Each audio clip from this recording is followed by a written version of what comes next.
اب ایک اور چیز بھی ہے اس میں، نماز پڑھنے والوں میں ایک ہیبیچول نمازی بھی ہے۔ ہیبیچول نمازی وہ ہیں جو کہ نماز کو، یعنی کہ 40 سال آپ مسلسل نماز پڑھیں نا تو آپ کی ہیبٹ، آپ کی گھٹی میں نماز پڑ جاتی ہے، پھر آپ نماز کو ترک نہیں کر سکتے۔ لیکن وہ نماز جو ہیبیچول ہو جائے، ترک بھی نہ ہو، لیکن آپ کے ساتھ ساتھ کارنامے اور آپ کے کرتوت بھی برے ہوں، پھر بڑے خطرے کی بات ہے، کیونکہ وہ نماز آپ پہ اثر کرنا چھوڑ چکی ہے۔ اگر آپ کے کرتوت برے ہیں اور آپ تمام گناہ کر رہے ہیں، تنگ کر رہے ہیں، لوگوں کو پریشان کریں، کیونکہ نمازی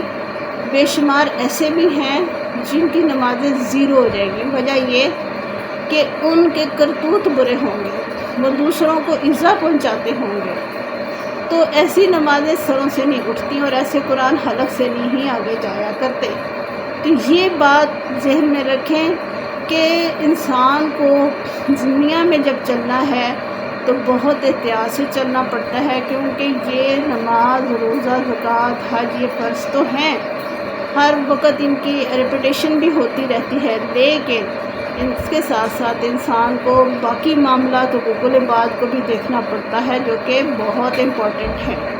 اگر ہم حق مار رہے ہیں، کسی کو تنگ کر رہے ہیں، کسی کا، تو ہم جتنے مرضی حج کرتے جائیں کوئی فائدہ نہیں، جتنی مرضی نمازیں پڑھتے جائیں کوئی فائدہ نہیں، جتنے مرضی سجدے کریں اللہ میاں کے، جتنے مرضی حقوق پورے کریں،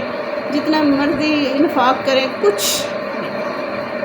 اگر آپ اپنے گھر کے بندوں کو تنگ کر رہے ہیں، ان کا جینا حرام کیا ہوا ہے، ان پہ سختی کر رہے ہیں، یا آپ کسی ایک فرد باہر کے اوپر آپ کا ٹارگٹ ہے اور آپ اس کو ایذا پہنچا رہے ہیں یا ہمسایوں کو ایذا پہنچا رہے ہیں، کوئی بھی ایسی حرکت آپ سے سرزد مستقل ہو رہی ہے نا، تو وہ آپ پہاڑ بھی اپنے ساتھ اٹھا کے لے کے جائیں گے نا تو وہ زیرو ہو جائے گا۔ بہتر یہ ہے کہ آپ اپنی زندگی میں وہی کام کریں جو اللہ تعالیٰ کے منظور شدہ کام ہیں، اور ٹیلی کریں، روز ٹیلی کرنا چاہیے، اپنے اعمال کو، اپنی عبادات کو ٹیلی کر کے چلنا چاہیے،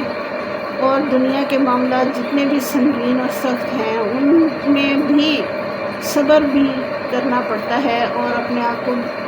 لے کر چلنا پڑتا ہے، ان حالات کے مطابق بھی لے کر چلنا پڑتا ہے۔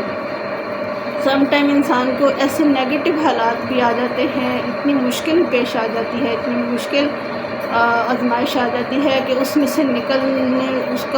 اس کو لے کر چلنا اور سالہ سال لے کر چلنا اس کے لیے اس کو تھکا دیتا ہے۔